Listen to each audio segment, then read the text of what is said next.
kwako mtazamaji wa Gift Online TV. Karibu tena ndani ya Zoom Sport tuweze kumulika habari mbalimbali za kimichezo, na kwa siku ya leo tuweza kujadili kuhusiana na swala zima la msimu mzima wa ligi kuu. Umekuwa kidogo kama una ubovu hivi. Tuweza kujadili swala zima hilo uweze kufahamu kwamba mwenendo wa ligi kuu ulikuwa vipi. Tuweza kufahamu hivi kwa siku hii ya leo. Usisahau kusubscribe, kulike, kushare na kucomment ili uzidi kuwa mwanafamilia wa Gift Online TV. Pale unaposubscribe na kuwa wa kwanza kuweza kupata taarifa zetu pindi pale zinapojitokeza. Jina langu ni Tobias Kisima, lakini nitakuwa naye hapa mchambuzi wa soka mwite Eriki Keyman mwenye leseni ya FIFA kabisa, kiweza kutuhabarisha na kutuchambulia yale yote ya kimichezo. Eriki Keyman, habari za wakati huu? Nzuri. Sijui kwa upande wako. Natumai uko poa. Niko poa kabisa, nashukuru Mungu tena. Wiki imeisha. Weekend inakwenda kuanza. Kikubwa zaidi ni mwendo wa kuchapa kazi tu. Mwendo wa kuchapa kazi. Mwendo wa kuchapa kazi. Bingwa wa ligi kuu katika msimu mbovu ndio kitu ambacho tunaweza kukijadili kwa siku hii ya leo. Kwa nini umekuwa ni msimu ambao ni mbovu? Pengine Simba na Yanga kutokuelewana au waamuzi kutokuweza kuchezesha baadhi ya michezo vizuri. Labda ungetupa kitu halisi ambacho kimeweza kusababisha msimu huu kuwa mbovu. Yaani katika kipindi chote ambacho mimi nimefuatilia ligi kuu Tanzania bara, naweza kusema kwamba huu ndo msimu ambao ligi kuu Tanzania bara imekuwa mbovu, msimu mbovu kuliko misimu yote ambayo imekupita. Ndio. Kutokana na matukio kadha ambayo tumeona kwenye ligi, swala zima la viwanja, lakini pia swala zima la waamuzi, katika swala zima la namna ambavyo mwenendo na matukio kadha kwenye swala zima la wenye haki, bodi ya ligi. Yes, na mpira wetu, bodi ya ligi pamoja na TFF wenyewe. Lakini namna gani wanafanya maamuzi katika yale pale mahali ambapo wanapaswa kufanya maamuzi ambayo ni sahihi. Ndiyo. Hii ni moja kati ya changamoto kubwa ambayo imekuwa kwenye soka letu, na bodi ya ligi paka hichi ambacho kinaendelea kwa hivi sasa kwa kiasi fulani imechangiwa na wao wenyewe, hususan katika swala zima la mechi ya dabi, zikelele za tuchezi na nini, ni bodi ya ligi wenyewe. Lakini pia swala zima la waamuzi, kuna namna ambavyo tunaweza tukapita katika haya mambo na kuweza pia kuyatazama yote kwa pamoja. Tuanzie na namna ambavyo huu msimu ulivyokuwa kwa upande wa maamuzi ya bodi ya ligi kuu Tanzania bara. Ifike mahali sasa kwa upande wa bodi ya ligi kuu Tanzania bara wakae chini na kujitafakari kwamba ni kitu gani ambacho wanapaswa kukifanya. Lakini pia bodi yenyewe ya ligi inapaswa kujitegemea yenyewe pasipokuwa chini ya mwamvuli wa TFF. Hapa pengine tunaweza tukaona labda maamuzi sahihi yakitokea na kanuni pia zikifuata kwenye ligi yetu, kutokana na kile ambacho tulikiona pia kwenye mechi ya dabi ya Kariakoo ilivyoahirishwa Machi 8. Maana kwamba asubuhi mtu anaamka anakuambia dabi iko pale pale. Baada takriban masaa 4 ameiahirisha dabi. Maana kwamba inaonekana sio maamuzi yao kama wao bodi ya ligi. Kuna maelekezo ambayo wanayopata. Maana kwamba hiki chombo kikiwa kipo huru, kikiwa kinajitegemea chenyewe, maana kwamba kitatoa maamuzi ambayo yatakayokuwa yameafikiwa na wao wenyewe pasipo kupewa maelekezo na watu wengine. Tofauti na namna ambavyo tulivyoona ile. Maana kwamba wale wanafanya kazi chini ya mwamvuli wa TFF. Maana kwamba wanashindwa kuamua jambo mpaka wapate maelekezo labda kutoka TFF. Ndicho ambacho kinaonekana kwenye bodi ya ligi kuu Tanzania bara. Hii kauli ya hatuchezi paka hivi sasa yote inatokana na ile kauli ya bodi ya ligi kuu Tanzania bara kuahirisha mchezo. Ndio. Na Young Africans wanachokihitaji ni kwamba wanataka kujua sababu kwamba kwa nini mechi chezi. Maana kwamba tayari hapa inachafua taswira kubwa ya ligi kuu Tanzania bara, kutokana na licha ambacho kinaendelea kwamba inaonekana ligi yetu kwamba haiende kiuhalali. Na ukweli ni kwamba namna ambavyo ligi inavyokwenda kwa msimu inaonekana kwamba kuna mazingira labda bingwa anaandaliwa. Ndio maana watu wanaingia mashakani na ligi kuu Tanzania bara kwa hivi sasa. Mshtuko ni mkubwa sana kwa upande wa vilabu. Ukija kwenye swala zima la maamuzi ambayo tumeweza kuiona pia akiamuliwa uwanjani, hususan mechi ya juzi ya ligi kuu Tanzania bara kati ya Singida pamoja na Simba Sports Club. Ukweli ni kwamba kwa upande wa Singida alinyongwa kabisa na muamuzi katika dakika 90. Yani moja bila, yale maamuzi yale matokeo ya uwanjani yametokana na muamuzi kwa asilimia kubwa kuto kutenda haki. Pengine inaweza ikawa ni maelekezo, pengine inaweza ikawa labda ni uvivu katika kufanya kazi yake kwa ufanisi na mambo mengine kadha ambayo yeye mwenyewe anayajua. Either masuala ya kubeti ambayo amekuwa akihusishwa pia kwenye ligi yetu. Kwa ni changamoto ambayo pia inaendelea kushusha taaluma ya waamuzi wa ligi kuu Tanzania bara. Inasikitisha sana kuona muamuzi ambaye tunategemea awe bora kama Elsasi kwa namna ambavyo walivyofanya yale maamuzi, kwamba tuliona Singida Black Star namna ambavyo walitendewa madhambi kwenye eneo la box takribani mara 3, ambapo katika matukio yote matatu yana viashiria vya mkwaju wa penalty. Lakini umeteleza moja, unateleza na 2, unateleza na 3, yani vyote tayari unaonekana kabisa sio rafiki. Maana kwamba kuna namna fulani ambapo inaonekana ni mechi ya kimaelekezo. Umezungumzia masuala ya kubeti hapo. Pengine haiwezi ikawa ni moja ya athari ya kuzidi kuiweka ligi yetu katika msimu ambao ni mbovu zaidi, kwa sababu masuala ya kubeti huenda pia kuna mdhamini ambaye ataweza kudhamini ligi yetu kwa kutumia pia masuala ya kubeti. Ulichozungumza ni kitu kizuri. Na swala zima la betting ni kitu ambacho kimekuwa kikiharibu ligi nyingi sana. Maana kwamba hata mtu ambaye anataka kudhamini ligi yetu anaanza kuhofia ligi, mbona ina mashaka, ligi mbona haieleweki, mbona ligi kama ina upangwaji wa matokeo kutokana na betting zenyewe ambazo tunazozijua. Unakuta mtu amebeti huko, au unakuta labda Muhindi ndo vile labda kuna timu labda ikishinda, unakuta labda matokeo namna ambavyo matokeo ambayo atakayokumbana nayo, kwa maana kwamba pesa nyingi zinaondoka. Sasa ni kitu gani kinatumika kwa upande wa waamuzi? Either wachezaji pia wanakuwa wanahusishwa na matukio kama haya, wafanye kitu fulani kwenye mechi ili kuhakikisha kwamba hiyo mechi inaenda tofauti na kile ambacho kinapaswa kutokea pale uwanjani, kitu ambacho mashabiki watanyimwa haki ya msingi ya kushuhudia moja kati ya ligi ambayo itakayokuwa bora. Maana kwamba kuna ladha fulani inapungua. Lakini kwenye swala ambalo pia nililokuambia kuhusiana na swala zima la viashiria vya rushwa kwa upande wa waamuzi, tunaweza tukawa pia tunawalaumu waamuzi, lakini je, waamuzi nao pia wametengenezewa mazingira gani? Ili nalo pia nao ni mjadala mwingine ambao unapaswa pia kutazamwa pia kwa jicho la pili. Kwa sababu waamuzi wetu tunajua na changamoto nyingi.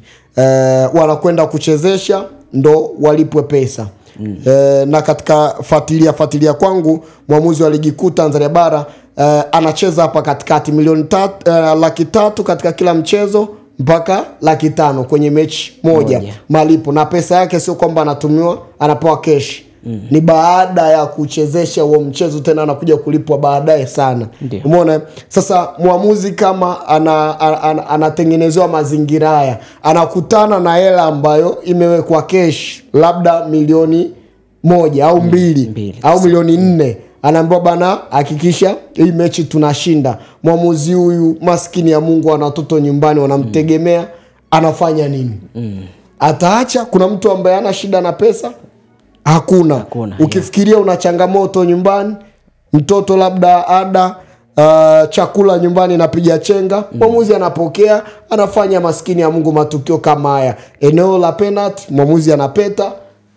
Mtu labda ndo huyo kwenye timu ambayo anapaswa kuhakisha kuibeba, mtu kagusana tu na mtu kwenye box kidogo tu, mwamuzi kafunika penalty. Kwa haya pia ni matukio ambayo tunapaswa pia sasa kama wadau wa soka, TFF, bodi ya ligi, kukaa chini na kutafakari namna ambavyo ligi yetu inapaswa kwenda, isi kwa staili hii ambayo ligi inakwenda kwa hivi sasa, kuanzia mazingira ya waamuzi, kuanzia katika eneo zima la namna ambavyo wadhamini wapo kwenye ligi yetu, lakini kuanzia swala zima la viongozi wa vilabu, lakini pia kuanzia swala zima la miundombinu, ni vitu ambavyo vinapaswa kutazamwa upya kwenye ligi yetu ili kuhakikisha kwamba ligi inakuwa bora, bingwa anapatikana kwa haki. Yani tunachohitaji ni kwamba timu ikifungwa uwanjani, imefungwa kweli, unauona ile pale. Uzuri mchezo wa mpira wa miguu ni wa wazi, unaonekana. Kuna sehemu kabisa unaona hapa muamuzi kweli hapa kabeba. Ndio, kuna sehemu unaweza kusema ni makosa ya kibinadamu, lakini wai yawe mara kwa mara. Kwa ni mambo ambayo pia tunapaswa kujitafakari kwenye ligi yetu. Sawa, ukitoa swala la waamuzi, ukitoa swala la viwanja, kwa sababu ni matukio ambayo yanajitokeza kwa mara. Hayo matukio mawili, swala la waamuzi tunaona sana. Pengine tuje swala zima la mchezo ambao uliahirishwa wa Yanga pamoja na Simba. Mchezo huo umekuwa ni miongoni mwa kuchafua taswira ya ligi kuu soka Tanzania bara. Yes, kwa asilimia kubwa sana. Maana kwamba sababu ipi ya msingi ilisababisha mechi kuahirishwa? Ukianza kufuatilia sababu ya msingi huoni. Umeona? Je, baada ya kuahirisha mchezo mmekuja na sababu gani zenye mashiko? Ndio. Kwamba zilisababisha mpaka mchezo ukaahirishwa. Mpaka hii leo ratiba imepangwa, mechi inakwenda kupigwa tarehe 15 ya mwezi wa 6. Hakuna taarifa yoyote. Young Africans wamekuwa wakishinikiza kuomba sababu ya mechi ile kuahirishwa. Walikuwa wanataka kujua hizi sababu. Pengine labda sababu zikitajwa huenda kawa ni mwisho wa matatizo. Yes, inaweza kusaidia kwa namna moja ama nyingine. Ila sababu ziwe na mashiko. Sababu ziwe na mashiko ambao kiasi ya kwamba mtu akitazama anaona yes, hapa kweli kutokana na hichi ambacho kinaendelea moja kwa moja hii mechi ili deserve kuahirishwa. Maana kwamba mpaka hivi sasa wao wapo kimya. Maana kwamba watu wanafikiria nini? Maana kwamba watu wanafikiria hizi kelele zote ambazo tunazosikia kwa hivi sasa, hii yote inatokana na taswira za watu, namna ambavyo watu wanajaribu kufikiria kwa kile ambacho kinaendelea, kwamba either labda timu fulani imepangwa kuwa bingwa.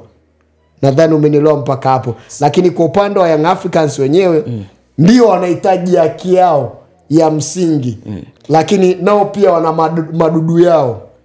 Maana kwamba bado kuna utoto pia nao unaendelea ndani ya Young Africans kwenye kudai haki yao. Pengine ungesema utoto ambao upo kwenye kikosi cha Yanga ni utoto wa aina gani? Yani nikizungumza utoto ni njia ambayo wanaohitaji kuipata haki yao. Maana kwamba unasema hatuchezi ndio, sawa, utapeleka timu ndio, lakini unatumia utaratibu gani ambao utakupa haki yako, lakini usije ukakuumiza wewe? Ndio kuna sometimes tunasema kwamba unapaswa kujitoa mwanga kwa ajili ya kupata vitu ambavyo ni bora kwa ajili ya baadaye, kwa ajili ya kuwasaidia na wengine. Sawa, unahitaji kuipata haki, unahitaji pia kuwakomboa wengine. Ndiyo. Lakini njia ipi sahihi ambayo unaitumia? Young Africans wameenda mpaka kasi pasipo kufuata utaratibu ndani ya chama cha soka Tanzania, si ndio? Katika shirikisho la mpira wa miguu Tanzania, si ndio? Wamekwenda moja kwa moja kasi, kiasi kwamba walipaswa kufuata utaratibu kwanza. Baada ya kufuata utaratibu ndani ya nchi yako, then yale utakayopokea unayowasilisha kasi. Wamekwenda moja kwa moja kasi pasipo kupita utaratibu. Kasi wamewarejesha tena. Waje wafuate utaratibu, baada ya utaratibu ndio wafuatilie. Unaanza sasa kujiuliza ni utoto gani umewafanya mpaka waache kwenda kufuata utaratibu? Ndio hamna imani nao, hamna imani na bodi ya ligi, hamna imani na TFF. Sasa kwa kuwa hamna imani nao, nendeni fateni utaratibu, then yale majibu ambayo mtakayoyapata ndiyo yatakayokuwa mazuri kwa ajili ya kwenda kuwachinja katika kile ambacho mnachokilenga kwao moja kwa moja kasi. Kwa maana kwamba Young Africans nao pia katika kile ambacho nachokilenga bado unaona ni utoto kwa upande wao, japokuwa jambo ambalo wanalolitaka linaonekana kuwa ni nzuri, kututoa huku kwenye busara na kutupeleka kwenye kanuni. Lakini njia gani ambayo unaitumia? Njia gani ambayo unaitumia? Mtazamaji, tunapoa nguvu na maji ya uzima, na maji haya yanapatikana katika huduma ya Mlima Moria Ministry chini ya mtumishi wa Mungu Gideon wa Maili 6. Ili uweze kufika hapa, kama unatoka Moshi mjini, panda gari inayokuja Maili 6, tushikie kituo cha mashine, utarudi nyuma kidogo, utashuka na barabara hiyo ambayo imeandikwa barabara Gideon. Kwa hiyo ukishuka na barabara hiyo, moja kwa moja utaona kanisa, utakuwa umefika katika huduma ya Mlima Moria Ministry. Kama utokea barabara ya Arusha, utashikia kituo cha mashine, lakini ni mbele kidogo ya Maili 6, utavuka barabara, utasogea mbele, utaona bango la huduma ya Mlima Moria Ministry. Ukishuka na barabara hiyo, moja kwa moja utaona kanisa, utakuwa umefika katika huduma ya Mlima Moria Ministry. Siku za ibada, siku ya Jumatano, siku ya Ijumaa na siku ya Jumapili. Siku ya Jumatano na siku ya Ijumaa ni kuanzia majira ya saa 8 mpaka majira ya saa 11, lakini siku ya Jumapili kuanzia majira ya saa 6 kamili mpaka majira ya saa 10:30 za jioni. Karibu katika huduma ya Mlima Moria Ministry. Moja kwa moja tupo kwenye Zoom Sports tukaweza kujadili swala zima la ubovu ambao hupo katika ligi kuu soka Tanzania bara. Tunajuzana leo kwa siku ya leo kuhusiana na swala hilo moja kwa moja. Jina langu ni Tobias Kisima, niko na Eric Kayman hapa tukiweza kukujuza vema kabisa. Cha msingi usisahau kusubscribe, kulike, kushare na kucomment ili uzidi kuwa mwanafamilia wa Gift Online TV. Kayman, pengine TFF pamoja na bodi ya ligi wanapaswa kukaa na kujadili kile ambacho kimetendeka katika msimu huu ili yasijirudie msimu ujao. Lazima waweze kuangalia ni wapi ambapo wamekosea. Ndio. Lakini wajaribu kujitafakari kwamba wapi ambapo kwa msimu wameboronga tofauti na misimu mingine iliyopita. Lakini kama wameboronga pia kwa maslahi yao wenyewe binafsi, wajue kwamba kwa hivi sasa teknolojia imekuwa kubwa, lakini pia kwa hivi sasa watu wengi wameelimika. Sio mpira, sio mchezo wa gizani kama miaka ya nyuma ambapo tulikuwa hatuna haki za matangazo za kuweza kushuhudia kwenye runinga. Miaka ya zamani nakumbuka wakati mimi naifuatilia ligi kuu Tanzania bara, nilikuwa nasikiliza kupitia radio. Maana kwamba unasikia nakwenda imewekwa penalty, lakini uoni penalty imewekwa vipi, uoni mchezaji amekuwa tuliwa vipi kwenye eneo la box, muamuzi ameamuaje pale penalty. Maana kwamba kipindi kile ndio mlikuwa mnaweza mkaufanya mpira mnavyotaka wenyewe. Lakini kwa hivi sasa uwezi ukaufanya mpira unavyotaka tu wewe mwenyewe, yani kwa ajili ya maslahi yako binafsi. Maana kwamba ukifanya hivyo watu wengi wanatazama, na wanavyotazama kile kitu namna ambavyo kinaendelea, maana kwamba tayari wana doubt, maana kwamba wanabaki kuwashangaa nyinyi ambao mnauongoza mpira, haya muyaoni? Na kama mnayaona haya, je, vitu gani ambavyo mmeamua kuvifata na kuhakikisha kwamba mnavichukulia hatua? Umeshaelewa? Maana kwamba tayari ni matatizo ambayo yapo na yanaonekana. Wewe nikuulize tu swali lepesi. Mechi ya Singida Black Star na Simba Sports Club uliona? Ndio, ulifuatilia vizuri. Fuatilia ile matukio, Jonathan Soa pamoja na Chamu Karabu. Ndio. Haikuwa clear penalty? Ukiangalia unaona kabisa clear penalty. Fuatilia Hamza kwenye eneo la box, namna alivyo dhidi ya Elvis Rupia. Fuatilia lile tukio, then uniambie panahitaji dimbili ama panahitaji nini kuweza kuona. Fuatilia tukio lingine la Chemalon kwenye eneo la box tena vile vile. Kati ya matukio yote matatu, nataka kuniambia kwamba muamuzi yale matukio yote matatu ni makosa ya kibinadamu? Ni jambo ambalo pia linatafakarisha zaidi kwenye ligi yetu. Maana kwamba kama tutakuwa na waamuzi wa sampuli hii wakiendelea kufanya maamuzi kwa sampuli hii, maana kwamba sasa tuna raha gani ya kuenjoy na ligi yetu? Maana kwamba ni vitu ambavyo vinaonekana vipo, tunaviona kwa macho, vinahitaji maboresho, kuanzia swala zima la waamuzi, uendeshaji wa ligi, bodi ya ligi wanapaswa kuona vitu kama hivi. Kesho kuna mechi. Ndio.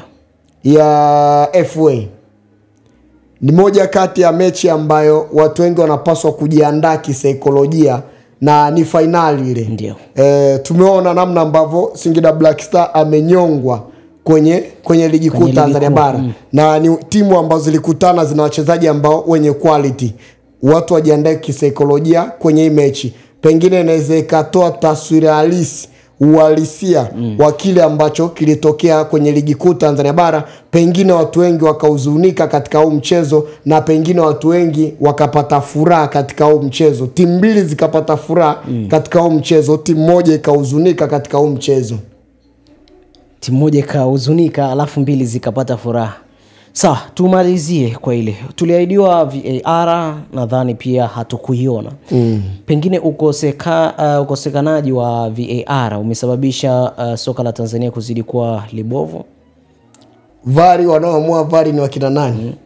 Ni waamuzi. Waamuzi. Pengine maana kwamba tunarudi pale VAR inamrahisishia muamuzi kwenda kuipitia na kwenda kujiridhisha.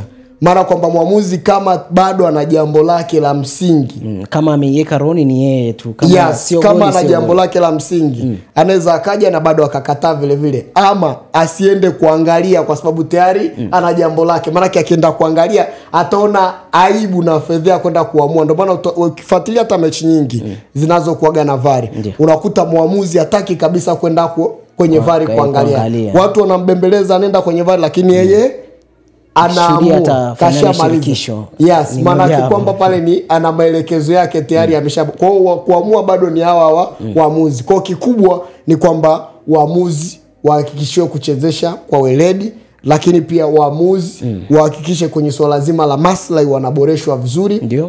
Kuepukana na hizi tamaa ndogo ndogo. Lakini muamuzi katika swala zima la maladhi nikiwa namaanisha kwamba kutoka kwake anapokaa mpaka uwanjani, lakini anapoenda kufikia katika mchezo husika ni vitu vya msingi. Lakini pia kiasi cha pesa ambacho atakachokipata ambacho kitakuwa kikubwa, pengine kinaweza kikapunguza haya matukio na hatimaye muamuzi akasimamia taaluma yake. Tunasema taaluma ni kitu muhimu sana.